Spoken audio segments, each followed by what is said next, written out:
Hi, and welcome everyone to Ethereal Encounters Unveiled. Today we are broadcasting live on the United Public Radio Network and the UFO Paranormal Radio Network, 105.3 on the Gulf Coast and 107.7 FM in beautiful New Orleans.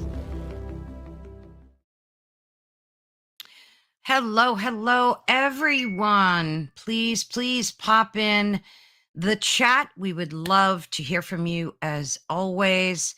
Don't be shy. Come on in. Anyway, today we're super excited, not only for the guest, but for the topic that we're talking about today. And it's always intrigued me. I've done a little bit of research on it myself through the years, but today we have a real pro that's going to really give you a cosmic breakthrough, as I like to put it. So I'm thrilled to be here today. And again, welcome to Ethereal Encounters Unveiled. And of course, to reiterate, we are airing live on the United Public Radio Network and the UFO Paranormal Radio Network, 105.3 on the Gulf Coast and 107.7 FM in beautiful New Orleans. So again, please pop in the chat. We definitely want to see you and hear from you. So I'm thrilled that you're here today for a truly insightful conversation that promises to take us beyond your daily horoscope. I mean, we all love to read them, but this is so much deeper and so much more comprehensive. And we're going to go deep into the cosmos of personal transformation. Our guest today is Carmen Turner-Schott. She's a remarkable individual, a licensed clinical social worker, and a highly respected astrologer who has spent decades exploring the connection between the universe and the human psyche. Carmen has a unique focus integrating her clinical experience with deep astrological wisdom, particularly concerning the deeper lessons of the 8th and 12th house.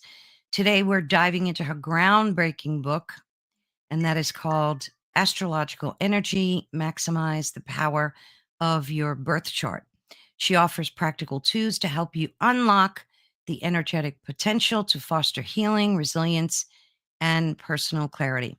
So prepare to discover how you could stop feeling like a victim of circumstance and start using your astrological chart as a powerful hands-on tool for self-empowerment and cosmic alignment. So give me a warm welcome, Carmen. How are you, dear?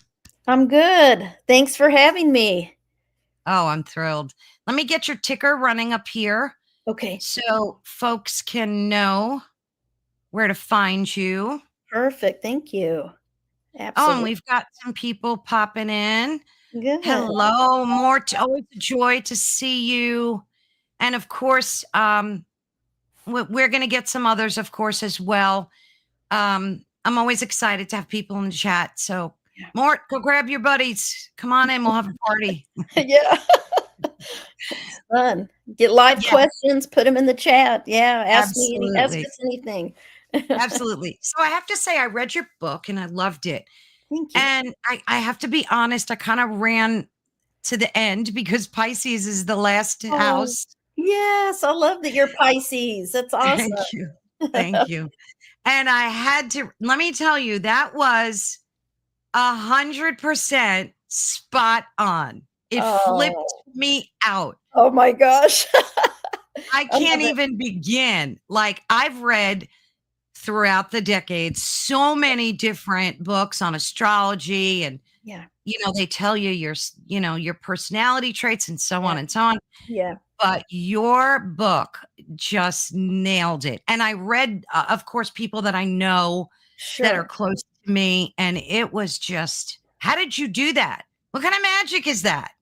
Oh my gosh, it's my passion, and I literally believe that astrology is energy, and we can harness the energies of all 12 signs. and each sign has certain patterns and energies and behaviors and lessons. So I really incorporated my own personal experience with each of the Mm, 12 signs. Just from since I was 16, I've been studying astrology. So I just turned wow. 50. I've been doing it all these years, and I've collected research and personal validation. I mean, for each sign, I'll meet someone and I'm like, "You're a Pisces, aren't you?" And they're like, "How did you know?" And I can feel the energy and the traits and see it play out in day-to-day life, whether it's at work and your family, friends. And I've just used it as a personality tool of self-awareness. I believe astrology is a map of the soul, and that birth chart is really our destiny and why we're here. And we have certain key planets. A lot of people know their sun sign, but a lot of people don't realize that the moon sign is just as important as the sun sign, because that's Hmm. emotional Hmm. nature. That's how you feel, how you react, how your Yeah. deep vulnerable side, where you find happiness and comfort and stability and joy and all that. So you need to know your moon sign. It's so much more than just the sun sign. So in your astrological energy, in this book, I have a book about the sun signs standalone, the moon signs as well out there. But this book, I wanted to go deeper and talk about all the signs, the planets in every sign, the planets in the houses, the planets in through the transits. So I try to fit as much in. It's the thickest book I've ever wrote. It's pretty thick, and try Oh, to give a so lot of good. good So detail. good. Thank Oh you. yeah, I mean, you just nailed it, and I'm gonna like read that every day Thank because it you. really was so comprehensive and just a great way to kind of navigate yourself and Yeah. ground yourself. So let's get started with you. So you said you got into this when you were about 16. Yes. Um, oh, Allison's here. You're going to hear me interrupt. Yeah, that's Of fine. course. I love saying hello to folks as they pop in. Absolutely. So let's get started with you're 16. You Yeah. just get an interest in astrology, like so many of us do, Yeah. but you took it to the like umpteenth level. Yeah. Yeah. So it was kind of a unique journey for me. I was not raised to believe in any of these things, but I was born different. Let me just say, I always felt really I resonate a lot with the Pisces traits, and that's Oh, because I have a lot of 12th house planets. So that's the house of Pisces. So I am yes. a Virgo stellium, though. So I'm your Ah, polar opposite. So Virgo Pisces always are very similar. They share similar traits. They're balancing each yeah. other out, Yeah. right? So I love Pisces energy because I feel I have that in me too. And so, Mhm. but when I was 16, I played sports, I had weird things happen to me. I dreamed things that would happen. I was very, very sensitive, very empathic. But at that time in the 1990s, I didn't know what an empath was. No one told me or taught me any of this. And I just knew that everybody liked to come up and tell me all their problems. I mean, people would tell me everything, like deep, dark secrets. They Oh, lost yeah. a loved My life one. story. Yeah, like when we're in the grocery store, that's Pisces, Oh, 12th yeah. house people, and Scorpios, 8th housers. We Yes. we have people share their traumas, their secrets, their taboo things with us. And it's our energy. It's our energy. Yes. And so I didn't understand why that happened to me. And I'm like, it's like I had a sign on my back. If someone needed help, they would find me. And I would Yeah. feel bad for them and I would help them. And I thought, maybe I need to be a counselor. So I Yeah. started Yeah. looking into psychology when I was a senior in high school. Is when I was 16. I took a psychology class. I loved it. And I was like, wow, I want to figure out what makes people act the way they do. And why am I the way I am? Why am I so different and believe in Mm, angels and UFOs? I mean, I always naturally kind of knew these things and no one taught me this. And so I believe in past lives and all of that. Now I found myself, but back then I didn't know what past lives were. I didn't know anything, but sure. I played basketball. I was a big athlete and I love sports, but basketball was my thing and dedicated my whole life to it all through even college. I played, but I came back from a basketball game and I went to bed and I always was afraid of the dark. So I always had to have my bed facing the door and I always had to have the door Mhm. open with the night light on. And it was something about the house that we lived in. I, I, Mm, I don't, I just, I would wake up and just have these feelings or nightmares or feel like somebody was in my room, these weird, and my poor mother's like, go back to sleep. It's your imagination. It's your imagination, my whole life. Just your imagination, and I kind of, I didn't trust myself or my abilities because Yeah. I didn't even know I had an intuitive ability. I just knew Mhm. I felt things and sensed things, and I knew, you just know the chills, the hairs go up your arm or Oh, whatever. yeah. And so nobody could explain it to me. And so I felt very alone and different than all my normal friends and family, right? And so I went to bed that night and I woke up in the middle of the night, maybe about 2 a.m., and there was a glowing orb of light in my doorway. Mm. And it was about this big, and it was yellow, white gold, translucent looking, like water. And I was terrified. And the reason I was terrified, now I hit myself. I'm like, why was I scared? Well, I was because it was the unknown. It was the unknown. I'm 16. I didn't know anything about anything. So I laid there, and the only thing I could control was my mind. And Yeah. I was frozen. I couldn't move. I had no voice. I tried to scream. Oh, It goodness. it kinda it took my voice is what I say. And I finally just laid there and I kept thinking, "Please don't have it come in my room," and it never Yeah, did. yeah. And I just kept doing that, and I laid there for hours until it's like it released me, and I finally was able to yell, "Mom, look in my doorway." My mother, and dad's room was across the hall. My dad was gone with my brother on a fishing trip. I'll never Mhm. forget this day ever. And my mother could see into my doorway from where her bed was. And I said, "Do you see it? Look in my doorway." We're yelling across the hall. We had a pretty small house. She said, "Yes." I was like, finally, she believes me because she was total skeptic, thought I was just, my imagination. She Yeah. I said, "What is it?" She said, "I don't know." Then she Oh, started jeez. trying to rationalize it. "Maybe it's a lightning bug." I'm like, "Mom, it's huge," because it was like, and I would see it go down the hall, come right back, but it never Yeah. came in my doorway because I kept saying, "Please don't come in my room. Please don't come in my room," because I was afraid. Oh And my goodness. it never did. And I kinda hit myself why I was so afraid of it, because I don't think it was bad, but because it was the unknown. And so she said, "Maybe someone's shining a flashlight in through the window." I'm like, "Mom, it has form." I mean, you could see, and it would go in and it would float there. And she said, "Just go back to sleep." So to this day, I mean, you can, people ask her, "Yeah, I saw it." She admits she saw something she can't explain. How long So did it linger for? it was hours that it was there, hours. And I knew it was there for me. I knew it was there for me. Um, I don't really know who or what it was, but I'll tell you some theories I have now that I'm older and know more. Yeah. Oh, you froze up there a little bit. Oh, we'll wait for you to unfreeze. If you could hear me, you might wanna leave and pop back in, Carmen. Um, is everybody in the chat able to hear me?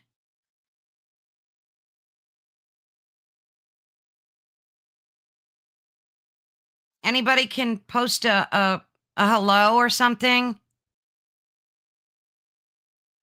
Oh, goodness.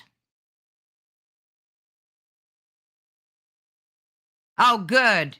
Thank you, thank you.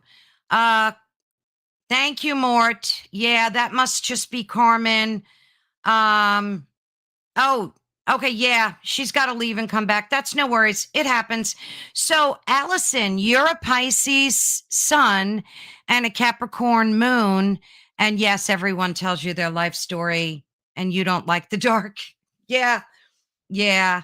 It's funny. I used to be afraid of the dark until I realized that life is a balance of both and that there's really nothing to be afraid of in the dark. Although I do keep a nightlight on when I sleep. So maybe I am still a little bit afraid of it, but yeah, it's one of those things.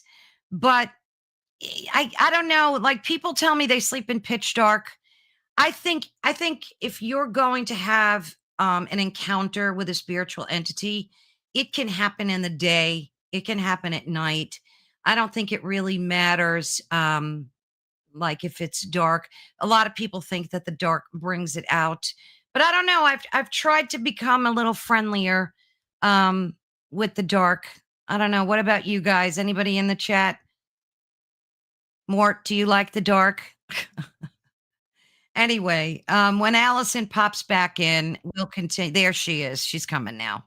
Okay. There we go. Hey, What in I the don't know what world? happened. It says I have internet. This kind of thing happens to me a lot. Mercury is in shadow. I'll tell you, Mercury retrograde's causing this right now. I That's what I believe think. it.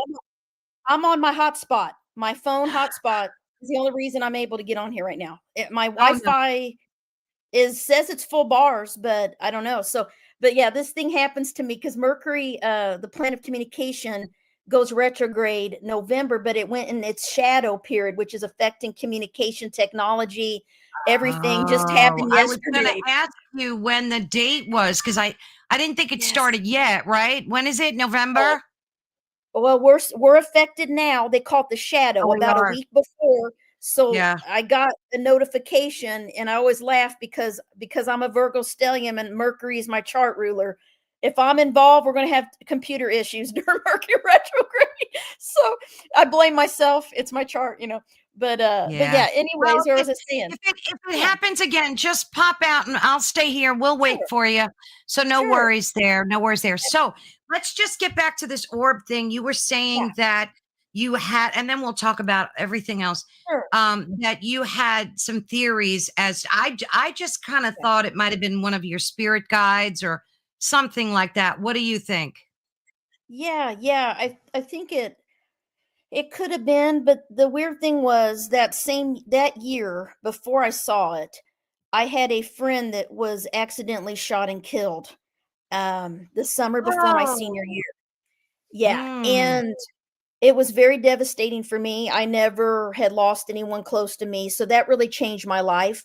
So that got me wondering, what's the purpose of my life? Why am I here? All those kind of things. And but I never thought that maybe it was her until maybe a couple years ago, really. I mean, I never thought maybe it was my friend that visiting me. It could have mm, been, or and that next morning, my mother said, I mean, I laid there till I passed out. And then the next day she said that was no lightning bug. I don't know what it was. And a lady from her work told her that it could be a spirit guide or angel. And I started getting books. This is when I started getting ah, into figuring out, why did I see this thing? Why? And luckily my mother did too, to be my witness. But I went into this little mystical bookstore in St. Louis, Missouri, and this is 1993. And I saw a bunch of books. I got a book on angels, the pyramids, all this stuff, spirit guides. mm, But then I got a little book about Virgo, and that's my sun sign. I thought, oh, what is this? Astrology. I didn't know anything about it. And it validated my entire personality. And I'm like, okay, why is this so accurate? This is crazy. So I got astrology books. The first book I got was Astrology of Cosmic Science by Isabel Hickey. It was my first book. I mm, still have it. And that's where I started reading about, learned how to do charts by hand. Back in the 90s, we didn't have computers and all this stuff. I used yeah. to draw them, longitude, latitude, map them. I had to learn all the symbols. I spent years memorizing everything and drawing and practicing Wow. charts on friends and family. I mean, by hand. I mean, that's what we did in those days.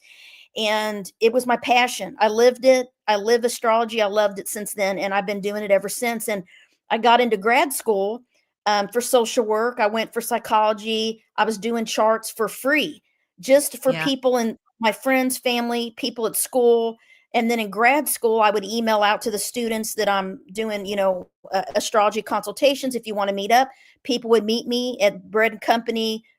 I didn't know who they were, but they were students, and they would cry, "How did you know this? This is so accurate." And I started realizing this is a powerful tool of self-awareness, and I want to use it to help people, because to me it was deeper than 8 sessions of psychotherapy or counseling, because you Yeah. get right to the point, and all it does is validate what you already know about yourself. So I tell them, it's, how do you know? It's not me that knows. I'm just interpreting it and telling you my opinion of these energies. And so I would practice, and people wanted to pay me, and I used to feel bad about taking money. I went through all this, and I would Yeah. say, oh, maybe you can donate, and they donate and they want to pay me. So eventually I started probably my website and business in the 2000, probably about 2000, before I made it really where I had an online website and charged anything at all. And then I started teaching classes in it, and I was a consultant at Mystic Valley through grad school and did that, and then I just kind of worked in as a normal social worker ever Mm, since I got out of grad school, and I always had my side hobby of astrology consultation. So I've been doing both my whole life, 2 jobs yeah. pretty much. Wow. Wow. And it's I've been my passion still, and then I started writing books. I've always wrote articles and stuff. I love to write, and I tried to get published years ago, couldn't get published, it's very hard. Wow. So I self-published my first book, which is called The Mysteries of the Eighth House, Phoenix Rising, which is about Scorpio eighth house people. People have planets in that house. A lot of healing. A lot of people have trauma, have planets there. I worked with trauma survivors for over 25 years. And that's Oh, what I've been wow. doing most of my career for the Air Force. Actually, I worked for the Air Force and SAPR, Sexual Assault Prevention and Response. And I just left the government in March, and I'm doing astrology counseling full time now. And I'm also a professor of social work. So I do that. Oh, nice. So you teach at a college? Yeah, I just started that this year after I left my career of 25 years. It was a big change, but I'm loving it. And I love to teach and I love to write. And so I'm trying to do things that is in my soul mission, which we can talk about Yeah. because that's in the birth chart too. We can talk about what our past lives are and soul mission and all that stuff if you want to. Now you can tell that from a chart, from a Yeah, reading? yeah. Wow. So that's what's called the nodes of the moon. So you have a north node and a south node. Now, I didn't put it in this book because it would have been too thick of a book, but I do have a book about it. It's called Astrology's Magical Nodes of the Moon. And I wrote it with a friend of mine named Bernie Ashman. And what it is I've been doing astrology this whole time, and I didn't realize the most important placement in our birth chart is the north node of the north node. It looks like headphones, like a horseshoe, right? And then Okay. there's a south node, which is upside down headphones. Well, Mhm. that north node is a calculation based on the moon that astrologers use, and it's linked to our past lifetime patterns. And the south node is our past lives. It's what we've already mastered. So whatever sign it's in is what sign we've mastered in our soul. Whatever house it's in is where we express that energy out into the world, where we already mastered, what area of life, we already mastered. And then the north node is where our soul is meant to learn and go this life, and what area of life we're meant to focus on. So the thing is, it takes us our whole life to Mm, move into the north node because we're trying to balance both nodes. We're not giving away what we've already brought into this life, our learning, but we have to mhm. balance it. And for those that may not know astrology, I probably need to explain what a birth chart is real quick to make it real Yeah, simple. There's a go little right thing ahead. this is what I say on every podcast. Okay, this is what I do. So when you're on earth at the moment, time, place of your birth, okay, we know everyone born on August 26th is a Virgo. The sun is in Virgo. We know everyone born today is a Scorpio because the sun just went into Scorpio today, right? So we have to look at that. So, the date, the month, date, your year of birth, your exact time and place. And we're looking up at that exact, all that information we need to do an accurate birth chart. So when you're on Mhm, earth at that moment, time, place of birth, time for you look up at the sky, and at that moment, all 12 of the signs, which are the zodiac constellations, are in the sky above. And the 10 main planets, Sun, Moon, Mercury, Venus, Mars, all of them are in one of those star constellations, okay, at the moment, time, place of your birth. And then mhm, astrologers, we break the sky into 12 sections like a pie. We take mhm, a picture of the sky and we put it on a piece of paper. And when we put it on that piece of paper, it's a wheel. This is what we call the birth chart or natal chart. And it's 12 houses and they're numbered 1 through 12. And that's because there's 12 signs and there's 12 houses, and each sign rules each house.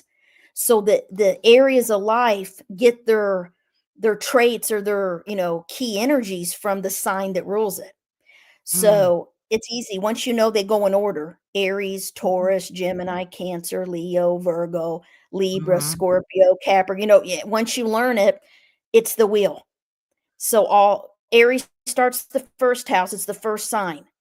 Taurus is the second sign, it's the second house of money and finance. Gemini's communication, the third house. So it goes in order. And once you learn that, it starts helping you kind of understand. So we take a picture of the sky, and that is the moment that your soul took its first breath. Your soul came into the physical realm, and that's that picture and map of the soul. Your birth chart is your energy, your essence, what your soul came into the earth to learn. And even twins can have different charts, because if they're born 2 hours apart, for instance, Sure. Yeah. because the sun sign's going to be the same for anyone born on that day, but the year will be the same, but the time will be different. Place is the same. But what happens is the moon changes signs every 2 to 3 days. So if the moon is on the cusp of getting ready to move into a new sign at the time of one of the twins' births, for instance, Mhm. two twins can have a very different emotional nature because they may have two different moon Yeah. signs. It's Yeah. rare, but I've seen it. I've done charts for twins. It happens. Usually they have pretty identical charts. There's just a little bit of differences. The thing is, too, the rising sign, a lot of people know their top three is what we call it on TikTok, basic astrology, is your rising, your sun, your moon. Those are the three you need to learn about first, really. And Okay. the rising sign, it is the mask that you wear. It's how people first perceive you when they first meet you. It's that energy, that vibe you give off, your physical appearance, right? All of that. And that is where people misjudge you. If your sun sign is different than the rising, what they see is not what they get. When they get to know you, they'll be like, "Oh, you're very different than I thought you were. I thought you were Yeah. kind of cold or distant," right? And so it's really great when you know your rising, when you know your sun, when you know your moon, because the sun's your main identity, personality that you show the world. The moon's your inner emotional nature. And then the rising sign is how people perceive you. So you need to have a reading done really to unearth all that information, right? I mean, that's not Oh yeah. something you can. Yeah, No. I No, I would figured love that. if anyone wants to do a reading, I offer 10% off for if you mention my podcast. I have a code. So yeah, I can give you a code, whatever you want. And I'll do it. Yeah, I can do your reading, and I can give a code before we get off today. I can make a code or whatever for the podcast. Then I know it's your podcast folks that are coming. Yeah, yeah, Um sure. yeah. So So yeah, what else did oh, go ahead. Go ahead, finish. no, go ahead. So that map never changes. That's your destiny. Mhm. And knowing the top three, knowing where the north node is, that's your soul mission this lifetime. That's the personality traits you're meant to learn. So in my new book, for instance, Your Astrological Energy, when you get your birth chart done, you can go to astro.com and do a free birth wheel. You just need to know your exact time of birth. The time is important because it changes where the planets are in Sure. the houses. Now, we can still get a feel of your personality without an exact time. A lot of people don't know their time, or it wasn't on their certificate, or they were adopted. And we can do something called chart rectification. And it sounds complex, but bottom line is this: I just asked for a picture of you when you're younger and now, and how you physically look, because that can help me get to what the rising sign is, because it changes every 2 hours. So Wow. if you're like, "Hey, I was born, but my mother said it was in the AM." Okay, we Yeah. can nail down based on how you The physically around look. time, yeah. Yeah, we can get a pretty accurate chart for people that don't have a time, but most people have a time. It's easy. Then we know, and then we can cast an accurate chart, and that chart does not change. And that chart is very important. There's lots of different kinds of charts. I'm not going to get into all of that today, but there's something called a transit chart, which is pretty much we take your birth chart, which never changes. That's your soul, your map, and we take a picture of the sky right now, and we put it on top of that chart, and we call it a synastry chart. Oh, And that's why I can tell my friend, for instance, my friend called me the other day and said she got real sick. She was feeling like got almost fainted and stuff from doing hot yoga or something. Something happened. I looked at her oh, chart. she had the new moon in her first house, like right there, and Libra, and she's a Libra rising anyway. It affected her because it was aspecting something in her birth chart. So you can see, health. First house is your body, your health and stuff, your how you're physically are. So things affect us. The transits affect us every single day. So the moon sign changes every single day. Like today's sun is square Pluto today, so everybody's feeling that pretty intense energy today. So when I can tell people what's affecting every area of their life. Some people come to me Wow. like, Carmen, my whole marriage just blew up. Like, what is going on? Usually I can see that in a transit chart. Uranus or Pluto or transit in the 7th house of marriage or partnership, or Pluto or Uranus or Saturn are in the 4th house transiting your 4th house. So the transits is how we really dig deep into helping people about their health, their relationships, their career, their work, everything going on, their kids. I look at all of that to help people. So it's pretty in depth, but those two are the main ones. The natal and the transit are the ones that are important to know. And if you know your transit chart that's going on right now, you can look up all those things in my new book, because I include the transits and their meanings Mhm. and how that's going to affect you. I think you read, like, if it's transit in Pisces or the first 12th house, what that's going to do, right? And how you're going to feel. Yeah. So yeah, Yeah. those two are important. Yeah. Like I said, I loved your book. It was so unbelievably spot on. It just kind of blew Thank me you. away. And it wasn't just this quick summary, it was very comprehensive. So I'll Thank have the you. link to that in the description on all the social media where folks can pick it up. Oh, you got a poochie too? Yeah, What kind of dog is it? she's my baby, my mini golden doodle. I'll bring her up Ah, later. nice. She saw a little boy walking by. So, or a runner. Yeah. I have a poodle. He's laying over here somewhere. They're barkers, these doodles. Oh They yeah, love she barking. does. Yeah, she's half poodle, half golden retriever. Yeah, a Nice. little mini golden doodle. Yeah, my little girl. She acts like she's a wolf protecting the house, but she loves people. She won't protect me. She'll be crying for him. Yeah, That's funny. little But social they're butterfly. good Oh alert. yeah, They alert you to everything. So Allison absolutely. here says, I was adopted and didn't know my time, but a kinesiologist muscle tested to find out. Wow, I guess they could do that. Yeah, yeah. I have a friend that does that, the muscle testing stuff, and I'm gonna go over to my Yeah. desk. Yeah, they do the muscle testing stuff, and are able to, your body will answer yes or no. They have you answer yes or no Yeah. questions, Yeah. and how your body, reacts. I have a friend Hmm. that used to do muscle testing. That's a good way to do it, because, but the best way is to really look at your life events, because if the chart isn't right, you'll know it, because it won't resonate. The things that have Yeah. happened to you, it just won't feel right. And sometimes people, I'll know Mm, if someone's chart is off, just based on the yeah. time. They'll say, Carmen, my mom said it was PM.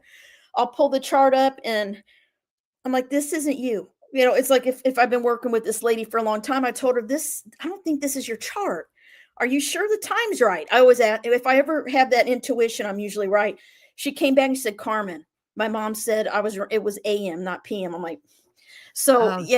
it happens all the time. And I'll know even when I start doing a consultation with someone, I'm like, are you sure that your birth time's right?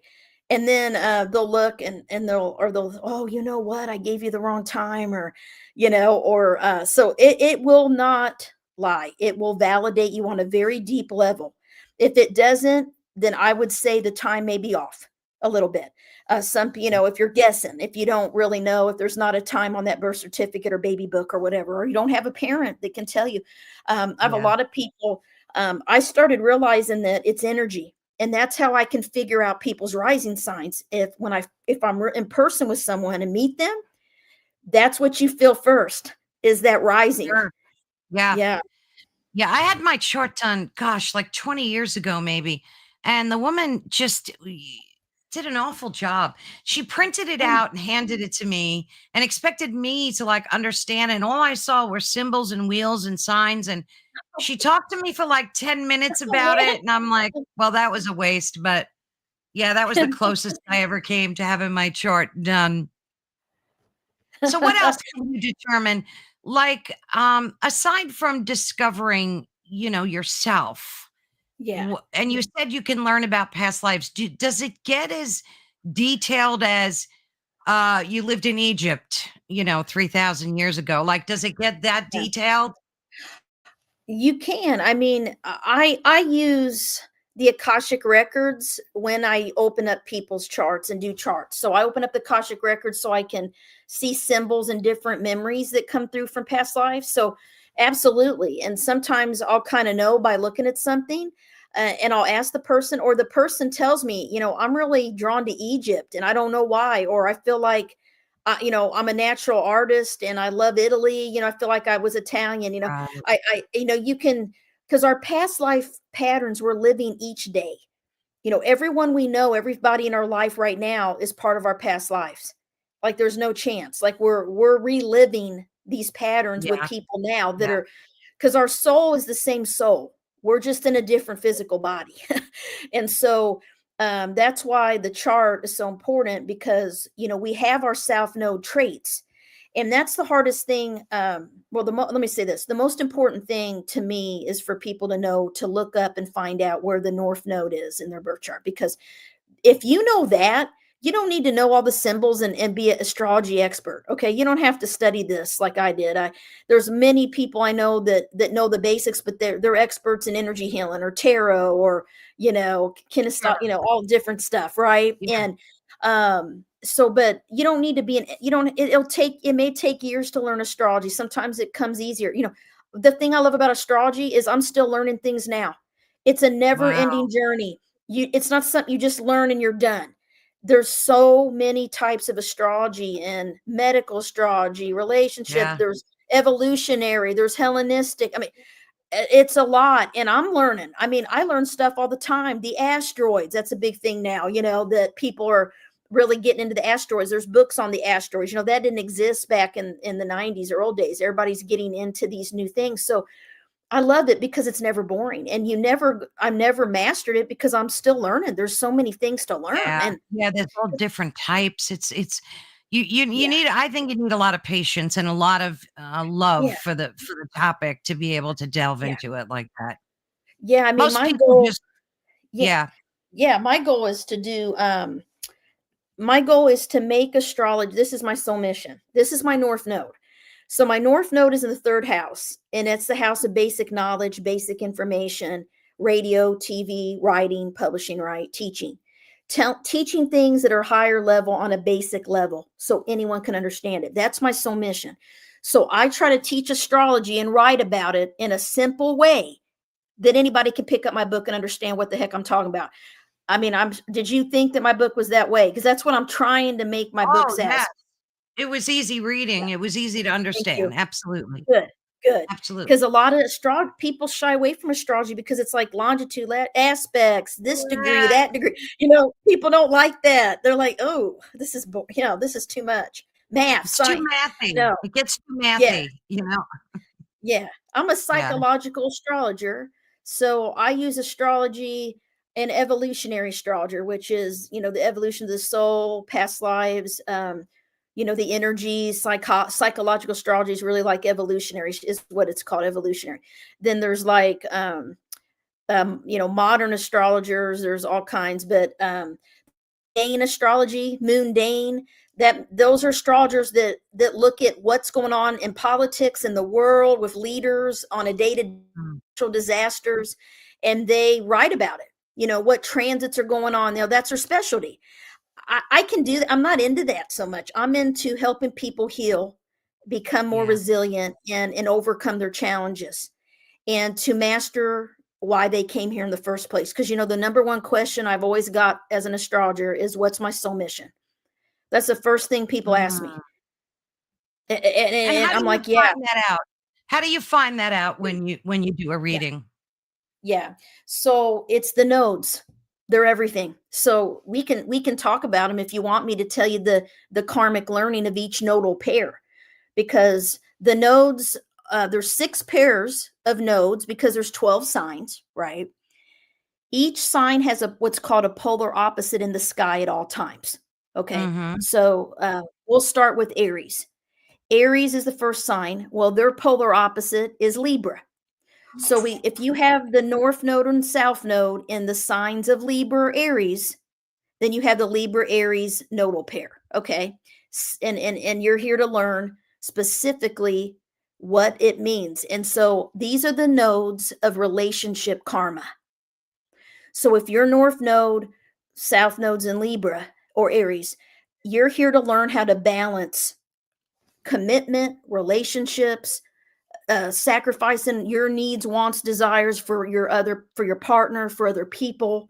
You're also here to balance your freedom, your self-reliance with being dependent and relying on other people. So it's a tough nodal pair, because if your south node's Aries, you've been a warrior in past lives who had no one to depend on but yourself. And you had to survive, okay, as an Aries south node. And you could not rely on others because you would have died. Okay, it's like it's battle, it's Aries, right? Wow. And so Yeah. you learn to be self-reliant, which is Mm. self-centered in a way, and all about just surviving for yourself. So if your north node's Libra, it means you have to get comfortable letting other people help you, having commitments, relying and compromising with others, and not just taking action and doing your own thing like you used to do. You can't do that anymore. You have to learn to balance it. And same if they're flip. If someone is South Node Libra, that means they sacrifice their own self and goals and desires for other people and their partner. They were people pleasing. They are really into peace and harmony. They didn't want to make anyone mad, so they tend to have they're very more codependent. Like the relationships Mm. are everything to them. They have to learn to be alone and not have love in relationships and stand on their own 2 feet. So you can see where the Wow. challenges are, right? Relationship karma. That's I call them the relationship karma nodes. And Yeah. some nodes are harder than others. So the pairs that are hardest are Aries Libra, in my opinion, because because those nodes, I would say 99% of the time when I do a chart with someone with the nodes in Aries and Libra, they Mm-hmm. have divorced. They have divorced at least once, sometimes more than once. Wow. Yep. It's I have research, it's statistics. I mean, and it's meant to be, because sometimes they marry young, they don't know who they are. They don't truly into their power who and what their mission is. And especially, if they're South Node Libra, they tend to get married pretty quick, and then they're meant to be Aries. So then they start being like, I'm not supposed to have a partner. I got to be self-reliant. I want to be independent, right? So what happens? They divorce so they can feel free. So Wow. it plays out in different ways. And I just validate. I mean, they just tell me, I'm like, have you been divorced? I asked them Fred out. They're like, yes. I'm like, yeah, that's part of these nodes. It's Wow. just I see it a lot. It's very rare that it's not.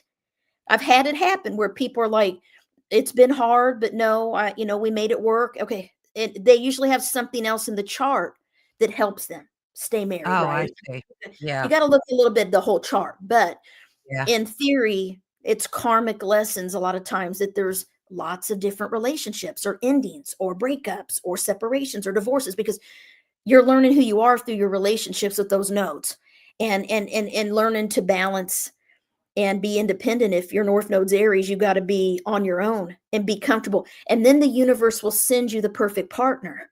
But it's like it Mhm. blocks it because you've already had partners too much in past lives. You're meant to learn to do it on your own now. Be comfortable, right? Oh, So it's yeah. That we makes choose sense. our node. We choose what we want to learn. When we come in, we choose it. And so another cool thing is that the nodes of the moon, they change signs every 18 months. So right now, the nodes of the moon in the sky right now are in Virgo and Pisces, our signs. So people that are Virgo Pisces right now have a lot of karmic things coming up that they're healing and dealing with. Okay, we're Mm. being a little bit tested because the nodes are in our You sign. could say that Okay. again. I changed my whole life, completely walked away from 25 years, and everybody thought I was crazy. And now I'm like so much happier, but it was scary to make a change. It was a fear of change, but I did it.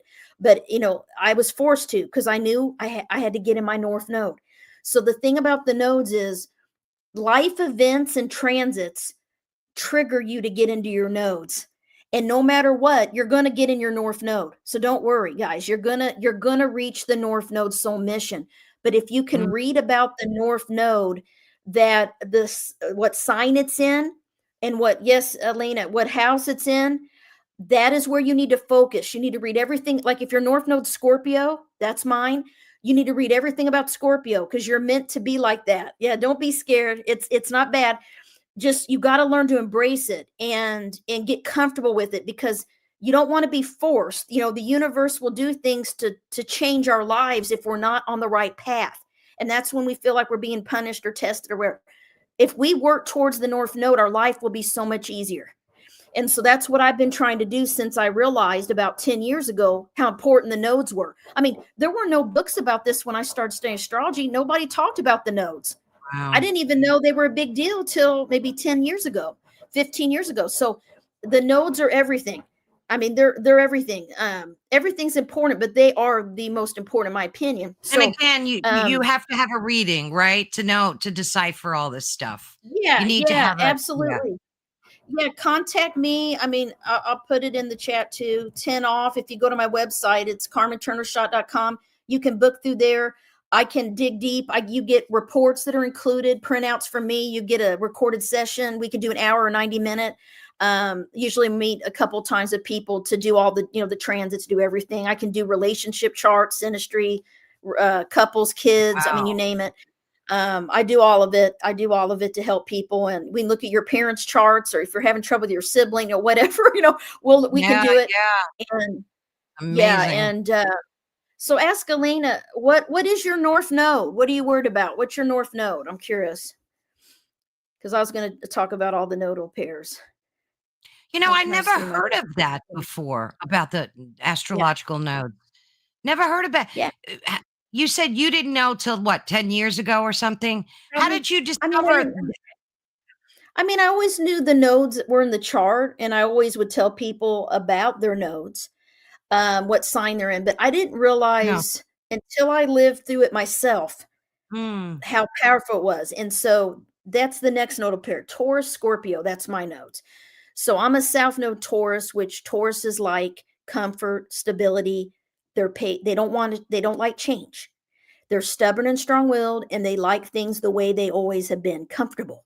mm, So as a Taurus South Node, I knew, oh man, how am I ever going to be a Scorpio? Because I don't feel like a Scorpio. I'm more like a Pisces. I'm a Pisces Virgo girl, right? So I'm like, how am I ever going to be a Scorpio? Because all the Scorpio friends I had, they're like, they can cut people off. They don't trust anybody, and I'm overly trusting, right? And I'm like, how am I ever going to be like this? And I remember saying this to myself in 2012. I was like, this is going to be painful. And it was painful. I could feel it coming, like myself changing and becoming more yeah, skeptical, more hard, yeah. like not as Mhm. emotionally, sensitive, or I don't want to say I'm not compassionate. I still have a bleeding heart. I'm still a sucker, Yeah, but still, yeah. I have more of a thicker skin because I've been Mhm. hurt, and being betrayed and hurt, and people being jealous, or people, being mean, it affected me, and it started making me, and all those things happened, I know now, to get me tougher to be more Scorpio. And Mm, I remember I had some major things happen in my life that were a little bit traumatic, and that's Scorpio. It rules rebirth, death, transformation, purging, mm, regeneration, healing. It's very deep, powerful energy, but it's change. It's all about constant death and rebirth and transformation. And Taurus is all about staying the same and not having any change. So I had to release, old energy, things that weren't good anymore, old friends, old jobs. yeah. I had to take risks, take risks. Mhm. I didn't like that. I like to know I'm comfortable and stay comfortable. So what happened was I had something happen in my life, and I felt like I was so having a hard time. And I'm like, why is this happening to me? Like, why? Mhm. And I was walking and I was like, just feeling so bad. I was having a really hard year. And I heard this voice in my head, this voice, and it said, how else will I ever make you a Scorpio? And I Oh, started laughing. I was like, it was so deep. That is the moment I realized that the North Node is very important. And because it's true. Because to be a North Node Scorpio, you have to have loss, you have to have pain, you have to have resiliency. That's what's meant to happen to you. And so I started realizing it. And now I help people with those nodes. I help people, I can help them because I've lived this stuff. I've lived through some of this yeah. stuff. And I mean, we yeah, all go through this, though. We all go through grief and trauma and loss and yeah, happiness and yeah, joy. It's the gamut of emotions. But astrology, what does it do? Does it just give you the clarity to know, well, like, your next, maybe like it helps you be a little more intuitive about mhm. what to do next? Is that part of it? Yeah, it gives you tools Mm, and to tap into the energy of mastering certain traits. Like if you don't like change, you need to be changing things. If you don't like commitment and your south node is Aries, your north node's Libra, that means you have a hard time committing. You have lots of relationships, drama in relationships, lots of, endings and breakups. You're looking for excitement. The thrill of the chase is Aries, right? Feeling love and that energy, that passion, which fades in a normal relationship. yeah, It becomes more right. friendship. So Libra, Aries people nodes have to learn what kind of relationship they really want and what's a healthy relationship, right? Mm, And having those boundaries because they can, be in relationships that are toxic or abusive even or unhealthy. So they have to make sure they attract the right partners because that's where their learning is. But sometimes we're meant to have a bad deal, a bad relationship, yeah, so we learn, right? yeah. Oh And gosh, yeah. that's what happened to me.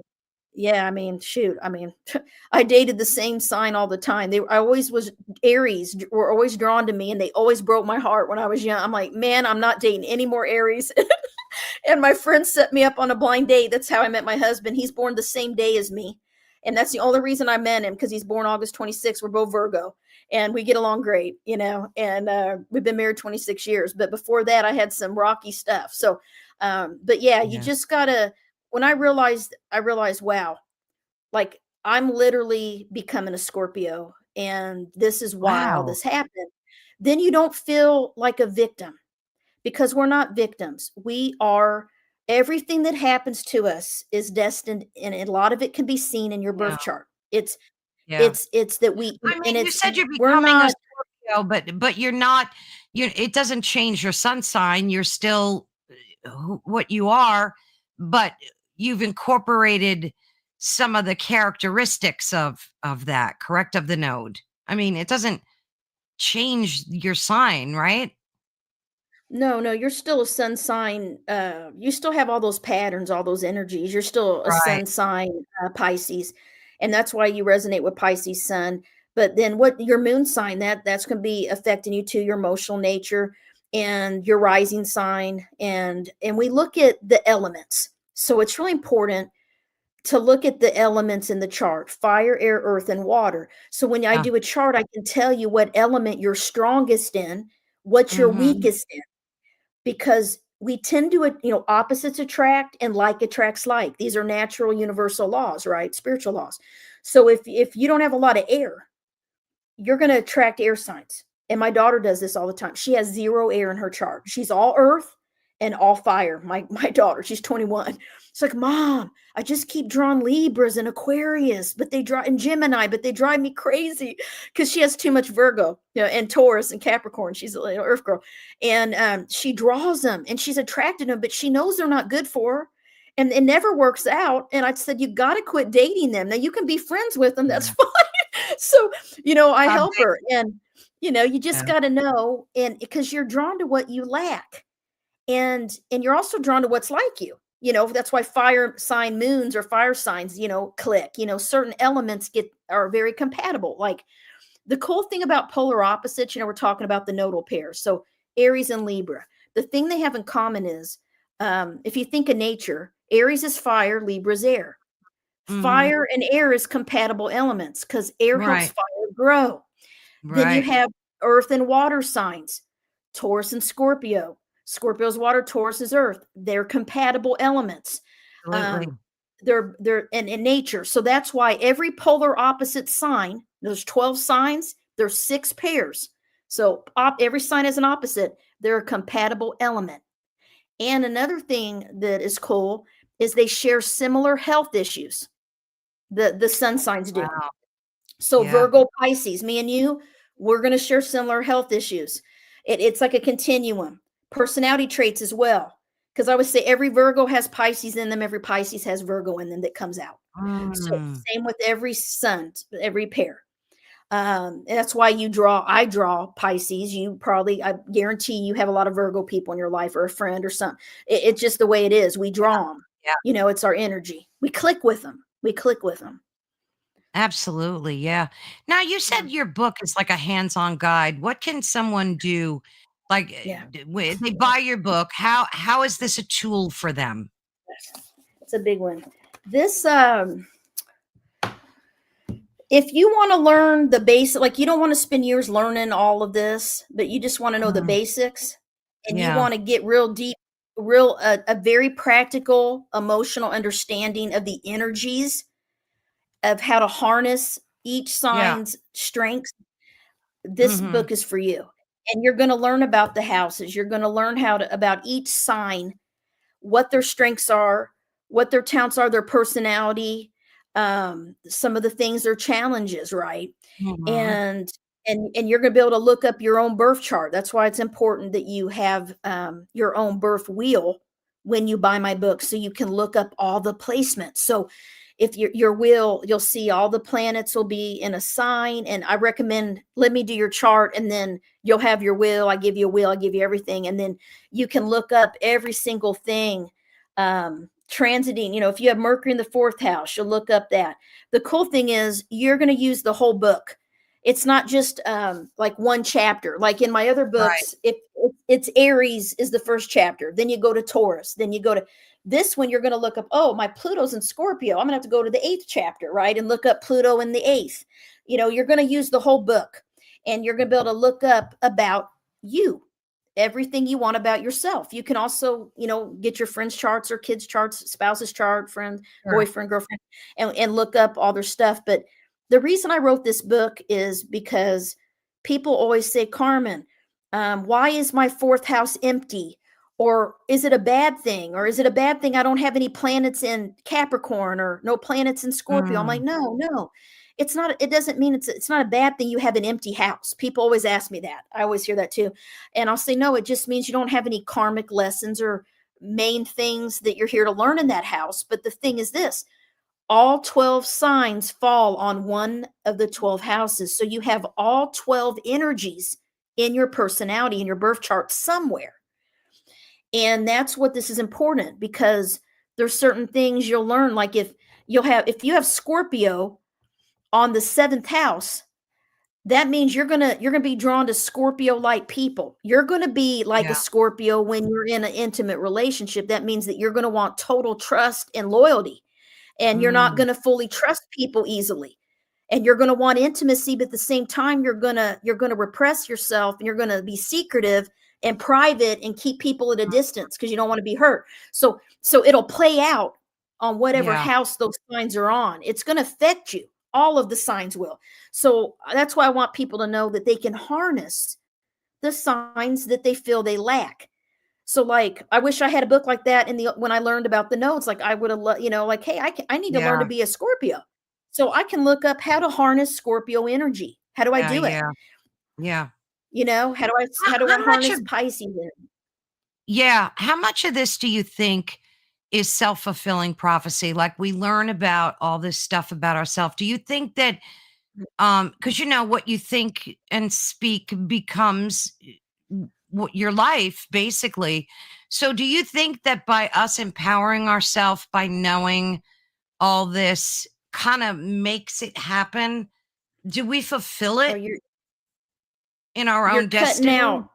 Can you hear me? Oh, Yeah, you're cutting Oh, out a little bit. You It's froze your on me. I what? couldn't hear the question.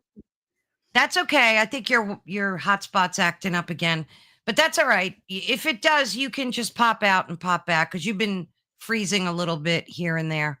Can you hear me now? Nope. Um, Okay. you now, yeah, now I can. You're still frozen, but you were cutting Oh, out a okay. lot. I couldn't hear what you said. Yeah, I think you might have to change your hotspot or Oh, something because you've been freezing up, but that's okay. We could hear you. My question is this.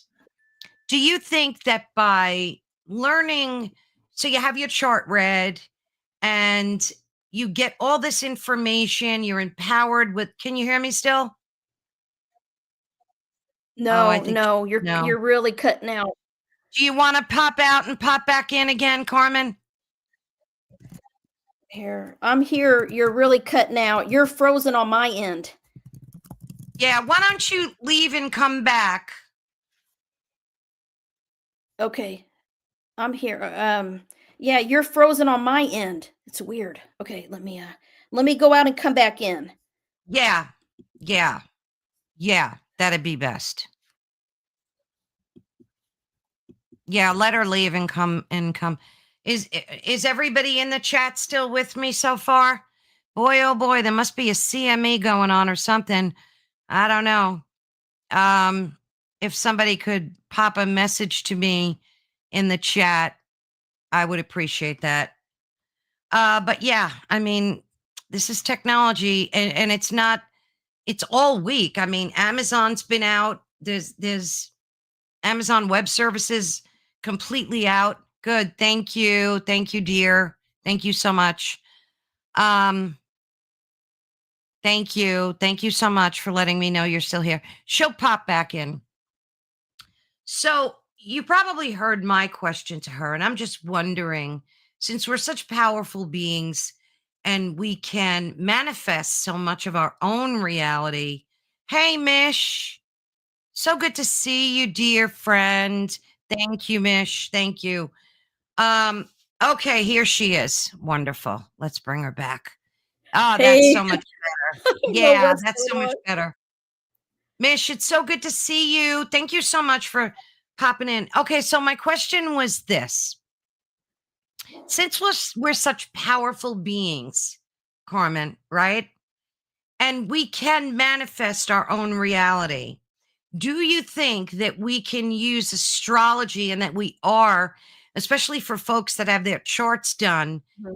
to manifest the things that we see in our chart? Is it a tool for manifestation? Yes, yes. I mean, absolutely. Um, I mean, you can use, your positive traits. Some signs are better at manifesting than others. For Okay. instance, Sagittarius, Pisces as well.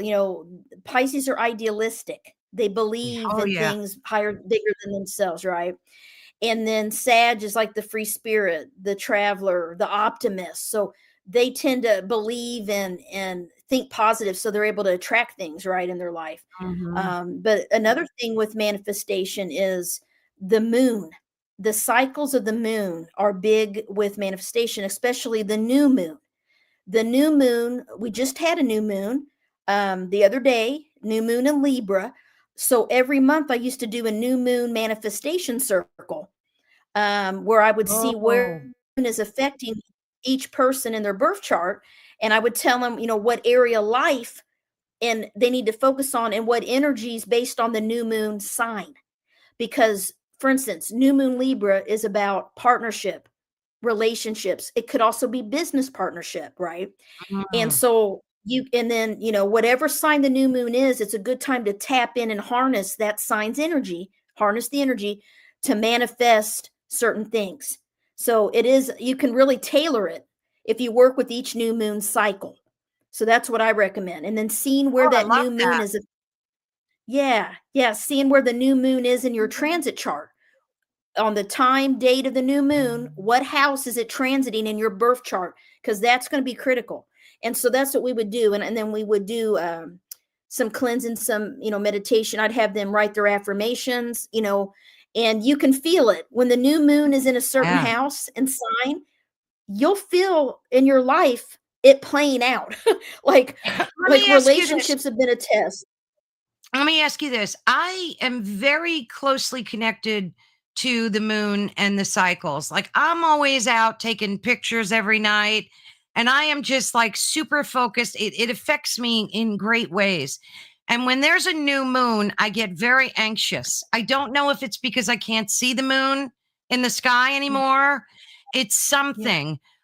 If I get a yeah. reading, would that explain like what that's all about? Oh yeah, absolutely. Yeah, we can look and see what's going on.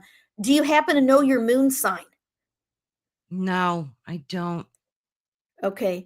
You can send me your birth info and I'll send you a little report and a wheel. Okay. And I can see it. Your moon may be in Cancer.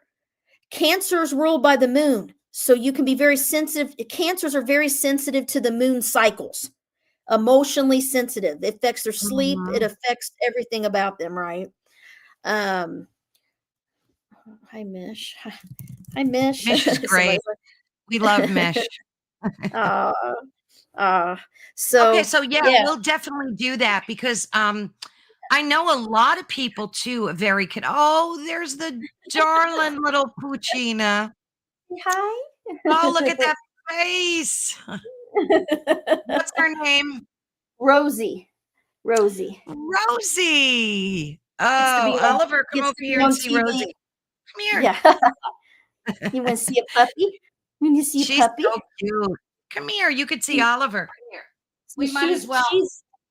she's a Cancer. She's July 19, Oh, little Cancer baby. Oh, look, Rosie the puppy. Honey, look. You see the puppy? You see the puppy? it's funny how these dogs are like our everything, you I know. know? It's so She cute. is Yeah, my it's so person. cute. I can't hardly walk because I work on my laptop. If I'm at my desk, she cries and whimpers and wants to be on my Yeah, lap. So I have to get on of the course. laptop and I'm just trying to work on the laptop. But sometimes I need to be at the desk and she like on the podcast, she doesn't like that. She's Hi. Hi, baby. So how old is she? How she old is just she? she's 9. 9. Oh, she looks great. Yeah, she's just like a puppy. I mean, she has a lot of energy still. I mean, I hope she lives a Yeah, long, long life. My yeah, friend yeah. has a Chihuahua who just turned 16.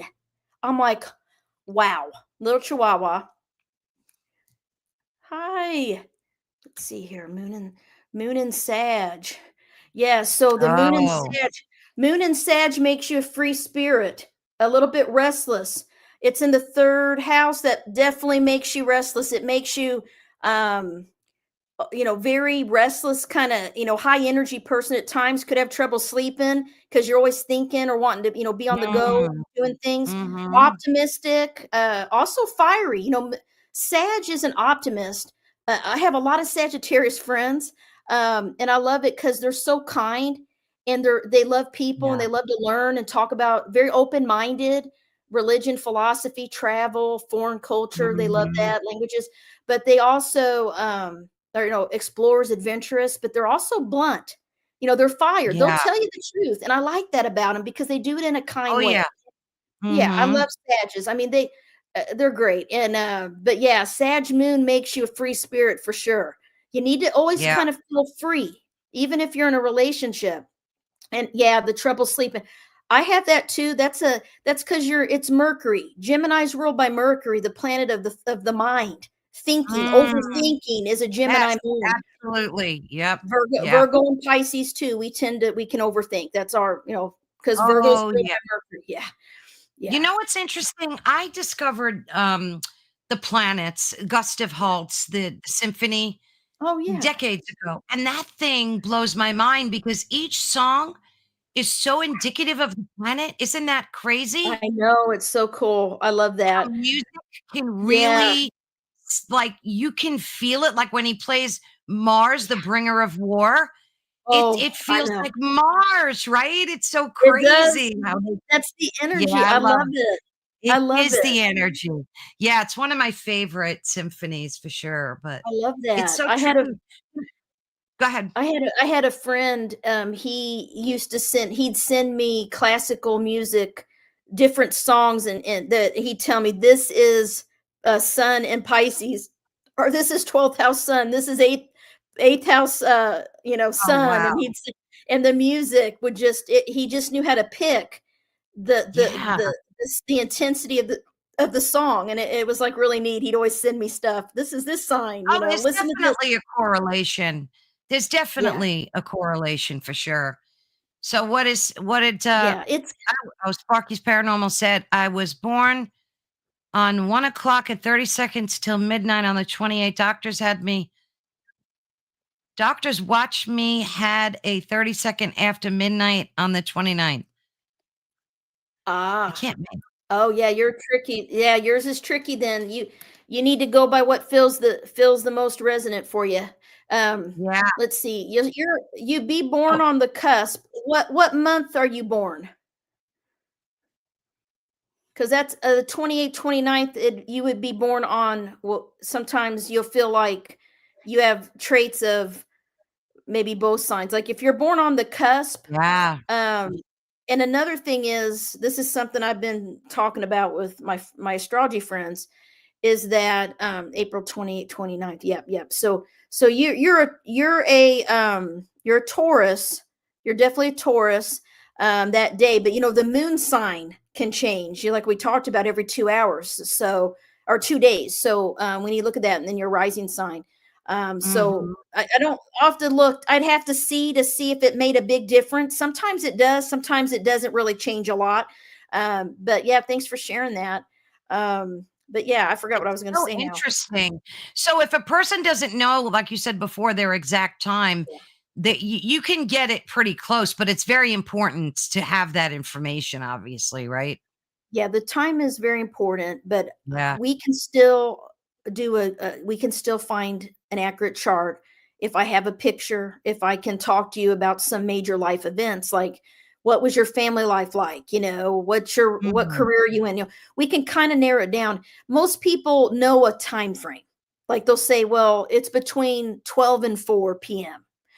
That's easier. If you can get it between a 2-hour time frame, it's even better, Yeah. because if we can get the rising sign pretty accurate, it's not going to change a lot. But we can, and I had to tweak a lady's. I did this for a lady recently. She knew it was between 2 hours, and I was at a conference. I had just spoke about astrology and as a healing tool, and she was a social worker, and she came up, and I'm looking at her chart and everything. She didn't know the time. It was between like a 2 hour. I'm like just trying to figure out what her rising. And I said, I think this is your rising sign is Libra.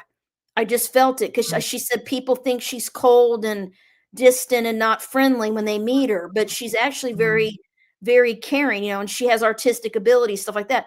So when I said, look in your baby book. And when she found the baby book, she had the time that made her Libra rising. So I was right based Oh, on wow. what she told me and her appearance, but I was in person with her, which makes it easier for me to feel the energy. But Sure. I've had people send Well, me I pictures. mean, obviously you're intuitive, Yeah. so you're using that as well when you Yeah. do readings too, right? Absolutely. Absolutely. Yeah, I bring, if something comes up, I share it, and the Yeah. chart to me, you know, everyone has a tool they use. For me, I use the birth wheel.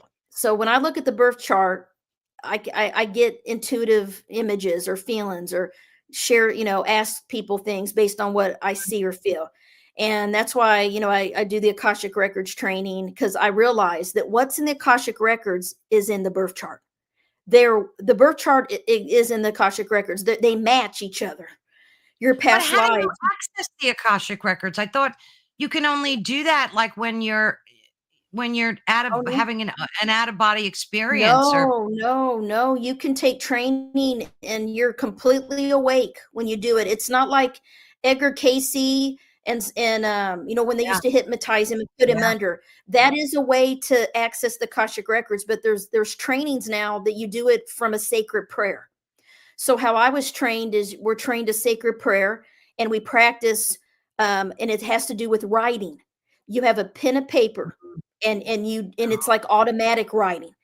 and you let yourself connect. You open up the person's record with their permission. You say the prayer, you have their name, you have to say it a certain way, and then it works. I took level 1 and 2. They're online. You can look it up. There are trainings if you want to learn to open your own records. Would be level 1, how to open your own. Then level 2 is opening other people's records. Level 3 is opening the records of the land and of places, like a state or a city, so yeah, and there's books out there. I like taking the class that made it easier for me. I mean, you can read books, but yeah, but everyone, I always feel like I have things come through when I have a pen and paper and I'm writing. That's when I can be very intuitive too. So I started doing that. I mean, one of my books I wrote, the Sun Signs book, I literally took 2 weeks of leave from work at Christmas because my job was very demanding. I didn't have a lot of time to write.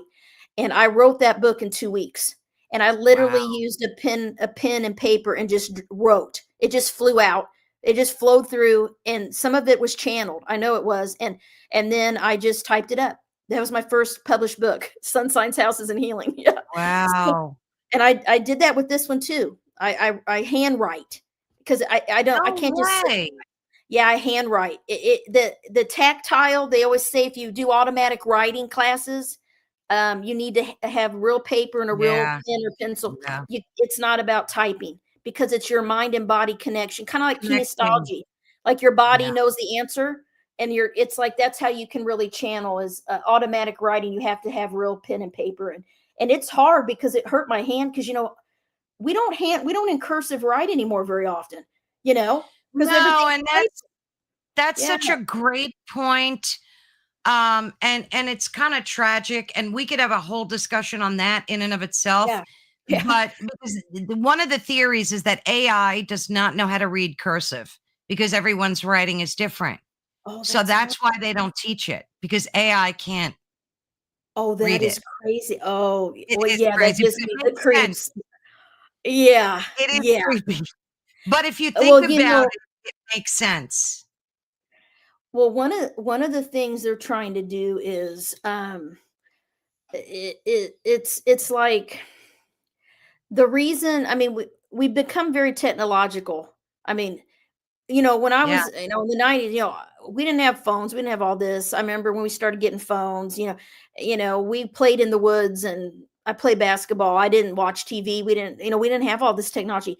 Then my kid grew up on the iPad. I mean, it was like, here, watch a movie, and that affected that generation. Is so different than, and it's a generation. And what's cool is you can see this in the transits. So the history of the world, what's going on in our world right now is astrology. A lot of people don't know that. So that's what mundane astrologers specialize in. So for instance, Pluto, the planet of cataclysmic change and destruction and unraveling and endings and death and rebirth and transformation and healing, nuclear power kind of energy, went into the sign Aquarius for good this past January 2025. And if you look at what's been going on in the world since then, it's been chaos. It really has. It sure has. Yeah. And astrologers have predicted that 2025 was going to be a rough year because, why people say Aquarius has a lot to do. Yeah. Aquarius is an air sign. So they rule futuristic things. They rule tech, AI, robots. I mean, you can see this happening now where AI is being forced upon us. That's Pluto in Aquarius. We're having to learn. I mean, I'm teaching now, and it's hard for teachers. They want us incorporating AI assignments to have students get comfortable using it ethically, because we don't want them out there using it to write their papers and all this stuff. There's rules. And then it's affecting. I mean, I don't mean to sound like the skeptic here, but they're not going to do that. They're going to use AI to write their papers and find shortcuts. I mean, let's face it. Well, teachers, my daughter told me this. I didn't even know this. My daughter is very against AI. Okay, she's Yeah. 21. She's in college. She goes to University of Urbana-Champaign in Illinois. Her friends are computer science majors. They're all, into that. They said that their jobs are going to be taken by AI. So they're worried about All of getting a them. job. Yeah, Yeah. absolutely. And she told me, Mom, don't use AI because it's bad for the environment. That it uses a ton of energy. And True. she said, don't use it. And she got upset, and we got in this big discussion about it. And then, I tested AI. So I knew when the eclipses were of 2025, the dates and what sign they're in. And I asked Chat GPT about it. It gave the wrong dates. It's very often wrong, Carmen. You gotta You quit. And I can't said, this rely is on wrong. it. No, you No, can't. And I'm tell no, people it's that very often wrong. it was wrong. I said, that's not correct. Oh, sorry. Here is the correct dates. And then it came back with the right Right. ones. And I'm like, wow. And then the other thing is, this is Pluto in Aquarius, because even before this started, okay, let's rewind. So the Yeah. year before last, the fall, or it was a couple years ago, Pluto had been in Capricorn for a long, a decade. Okay. So this Mhm. is like a huge transit that every time it's happened, there's been historical events. So Mhm. this is what happened. Capricorn is always about it's always about tradition, doing things the way the old structure, the old order, the way things have always been done. Capricorns are very traditional, right? About everything, Yeah. and money, how we work, how we do everything, right? And Pluto had been in Capricorn. Well, when it went into Aquarius for a short time, it retrogrades in and out, right? Before it Mhm. fully went into Aquarius in January. Right. When it was messing around and kind of left Capricorn for a while, I don't know if you remember this, when it was all over the news that there was an air balloon and that UFO or lights were shot down across Canada. Remember, there were I do, UFOs. yeah. So then it was all over the news about the UAPs, and then nothing. We never heard anything about it. They shot Yeah. something down, never found it. That is Aquarius and Pluto energy, guys, right there. What Oh I'm talking my about. Things goodness. in the sky, objects Yeah, in the sky. I that's think more and weird. more people are going to see things in the sky. They even had the congressional hearings with pilots and all these people that have seen UFOs, Oh and god, and yeah. and wanting all the records released. Well, it's likely going to be, we're going to know more about this during Pluto and Aquarius, like the time we're living in now. It's going to start being Yeah. exposed because Oh, good. That's good to Pluto know. exposes the truth. Pluto reveals secrets. It brings them out. Wonderful. Yeah, so Wonderful. this is not all bad, but it's And very unsettling. I agree with Mish. I think a lot of what AI is telling us is deliberately Yeah, incorrect. And I think that it's almost like garbage in, garbage out. How yeah, they program it is what the result of what we're yeah, getting. And it's yeah, still in its infancy. 5 years from now, 3 years from now, it's going to be a completely different beast. And I say yeah, beast because it is a yeah, Pluto scares her. yeah. Don't be Why? so Pluto is the planet of healing. So don't be scared. Wherever Pluto is in your birth chart is where you have a wound that you're meant to heal, typically from childhood. Okay. So Oh, if Pluto is in your second house in your birth chart, which is I think what you're telling me, not your transit chart, it'll have a different meaning. If it's in your birth chart, Pluto there means that you have a lot of transformation and rebirth with issues with security, what you value, and money. Okay. The money you make. Okay. mm, You can be a powerful, it doesn't mean you're going to be poor, but there's a fear of not having what you need because Pluto brings fear. But this Pluto there does not mean that you'll be poor.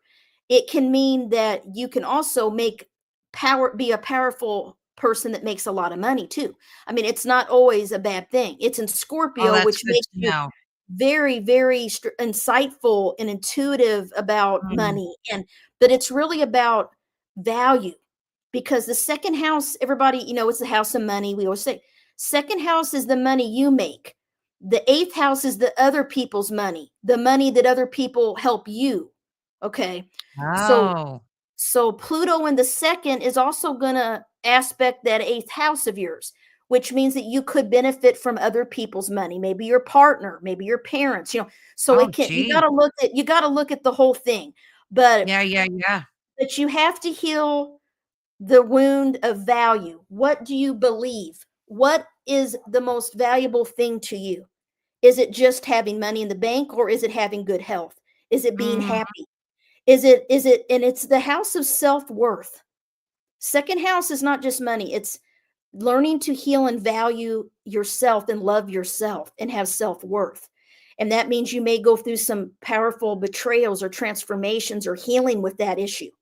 So it can be a little bit deeper than just money and poverty. So I want to share that. Yeah. That's Yeah, don't good. Thank you. yeah, You brought up objects in the sky before, which, are fascinating because we have constant of the millions of meteors and asteroids and all sorts of things. yeah, Now you've got Three-Eye Atlas, around Christmas or Christmas Day. I don't know.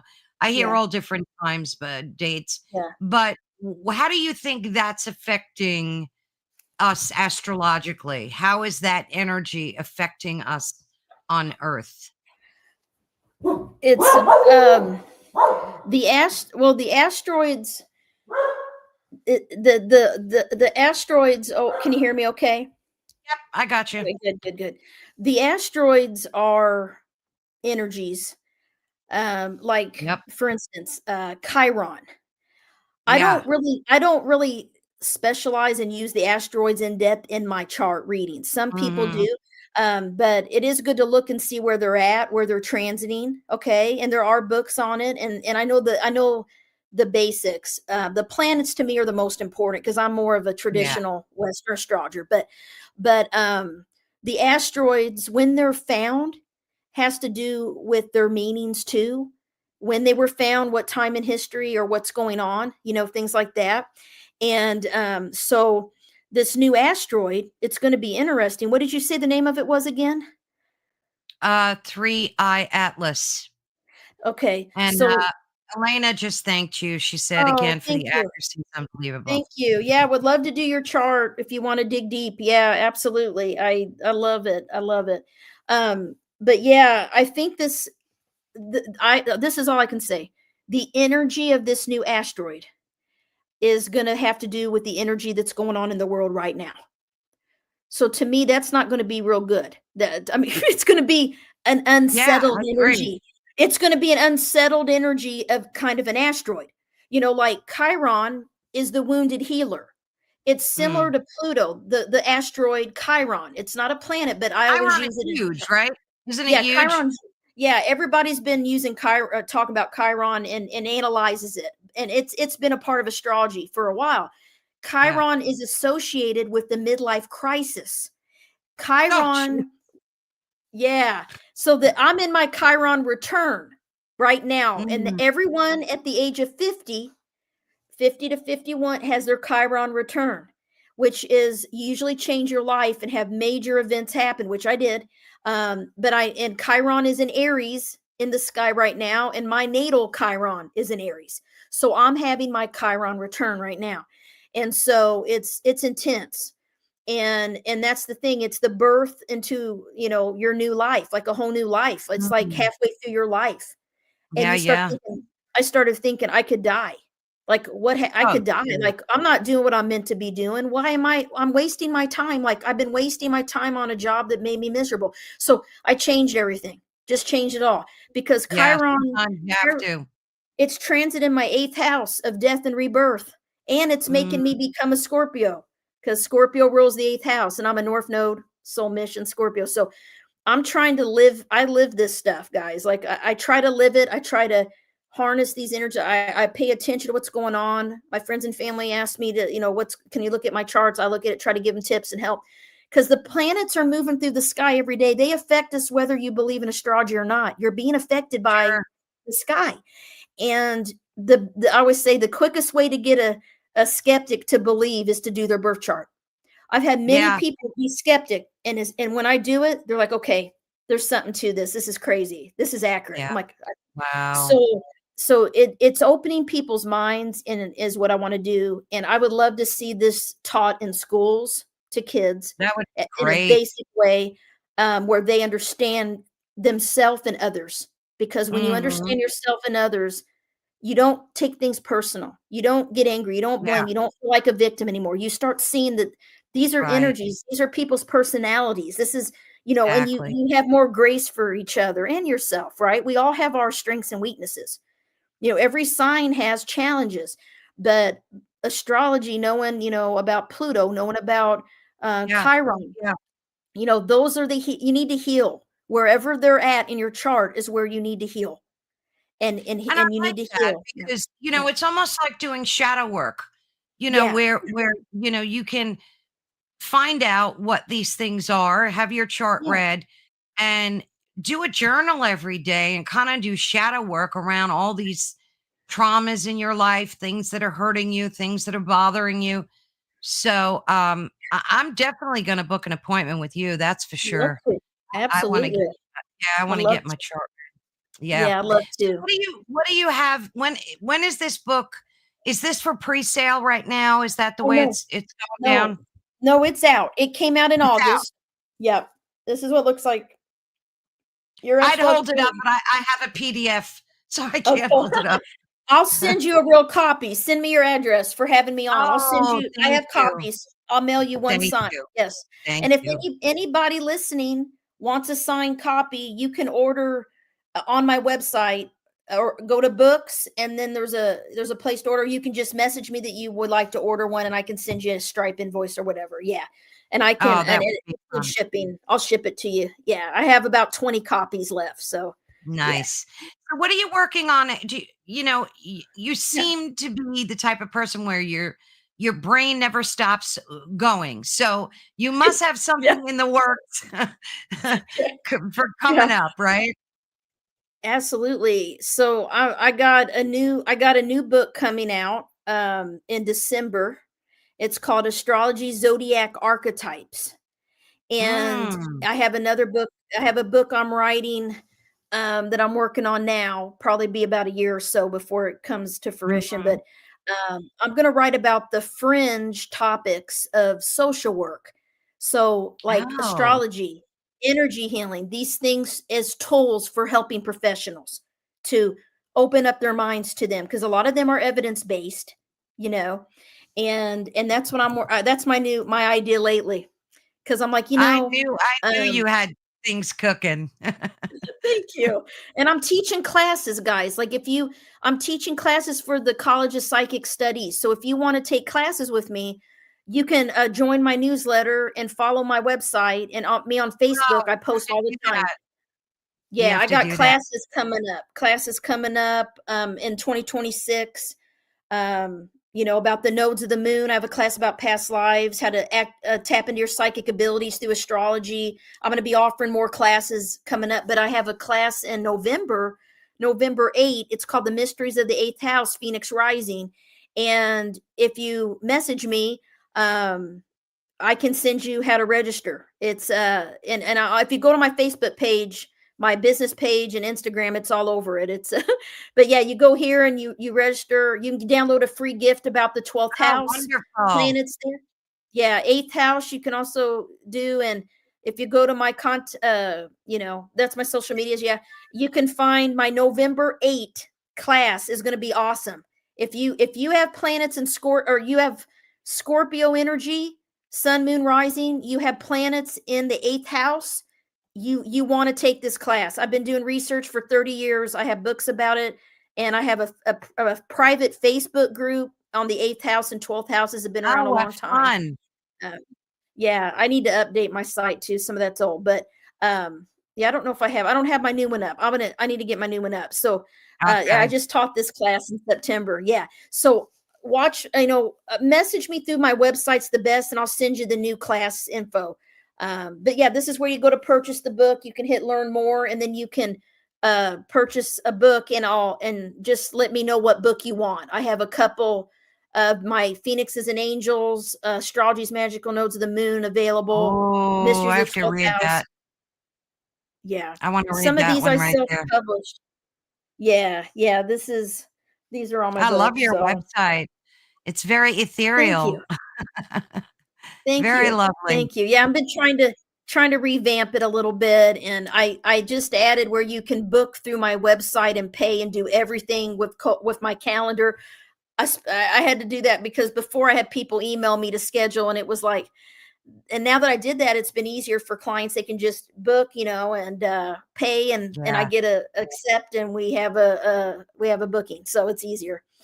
But if you go to the wonderful. site to book, use the code 10_off and let me know you heard me on this podcast.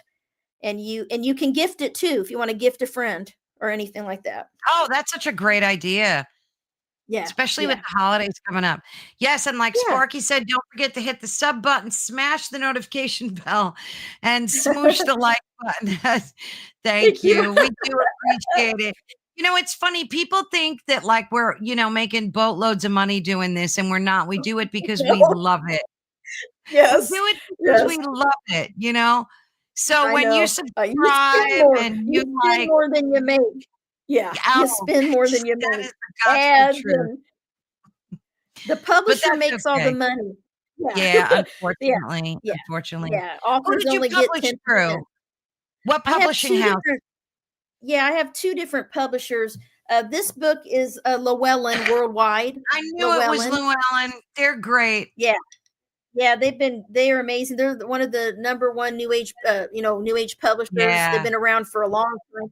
And then the other publisher I have is John Hunt Publishing in the UK. It's called O Oh, Books. And so four of my books are with John Hunt, and then three of my books are with Llewellyn. oh, So, nice. and my others are all self-published. Yeah. Yeah. Oh, wonderful. You're such a creative being. I mean, I could sense that right Thank through the you. screen. Your energy Thank is you. fabulous. And it was such a Oh, thank joy to speak with you today. We could schedule another one of these and talk about your yeah. other books too. I I mean, would there's love so to much come on. information. Yeah. I would love to come on about my Phoenixes and Angels book and then the new Zodiac Yeah. Archetypes book. We could do both. Yeah, absolutely. Love to. Love to. Awesome. I'll be in touch. I want to read that Phoenix and Angels book. Oh, that looks so good. That looks so good. Yeah. But Carmen, Yeah. stick around. Excuse me. Okay. Stick around after I say goodbye because I Sure. definitely want to talk to you about moving forward. And to Sure. everybody in the chat, thank you so much. We were missing a bunch of people that are usually here. So, Mish, when you see Heidi, send her our love. I'm sure she couldn't be here for a reason. But thank you all so much for the chat. We love hearing from you.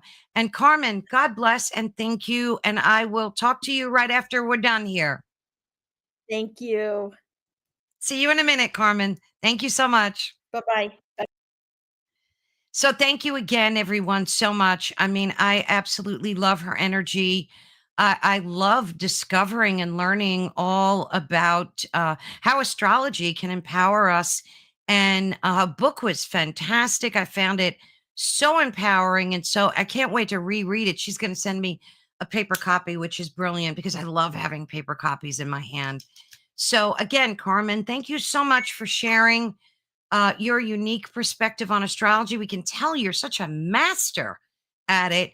And we can use our birth chart to help us transform our lives, our dynamic energy blueprint, increase our spiritual and personal growth. And I'm all about moving forward with this. So I hope you folks have learned and taken away something today very special. And again, yes, she is a master. Absolutely. I love her energy. Thank you all so much again. And don't forget to join us tomorrow at 3:00. I have another live event, and I'm super excited about it because we are going to talk about something something I've never discussed before. And it's a topic that always has intrigued me.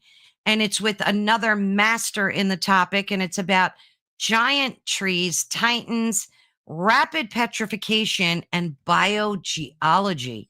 So we're going to take a very deep dive into the history of all of this giant titans and massive trees and Tartaria and the whole thing.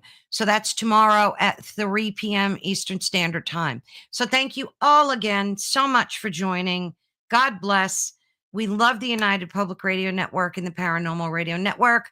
And thank you all for supporting us and watching. Thank you and God bless. Bye-bye.